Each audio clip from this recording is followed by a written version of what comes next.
Another week in this college basketball offseason is in the books, and there's not as much activity going on anymore, but there still were five winners for me this week. To kick it off at number five, Kansas State. They land Hofstra transfer Bebe Iola. He averaged 7.1 points per game, 7.1 rebounds per game last year at Hofstra. He should come in and provide depth for the Wildcats, potentially even start, but just he's going to be a solid addition for this team this year. Also provide a veteran leadership in that locker room. Coming in at number four, UNLV.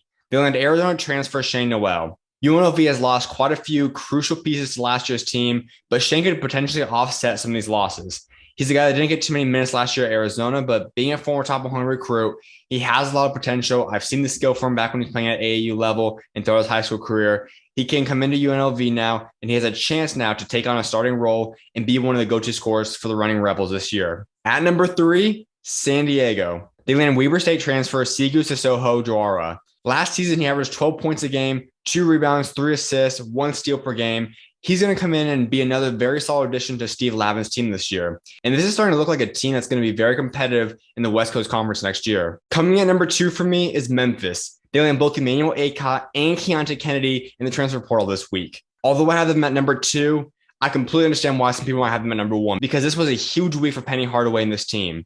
You land two guys that have been impactful college basketball players. Both of them should be sliding right into the starting lineup for the Memphis Tigers. And Penny Hardaway now has a lot of pieces on this team that's very experienced and should be able to go out there and compete from day one on this team next year. And coming in at number one this week, the North Carolina Tar Heels.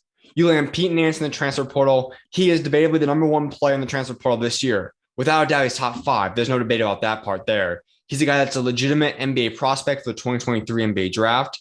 He's at almost 15 point per game score in the Big Ten last season. And North Carolina already returned just about everybody. And their one hole that they didn't return is now filled by Pete Nance. So this is a team that I think will enter the season at number one, if not for sure, obviously in the top three. But North Carolina Tar Heels are a special looking team.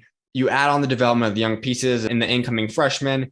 This Tar Heels team has a chance to return to the national championship game and possibly even get the job done now. So that is my top five winners in college basketball this week.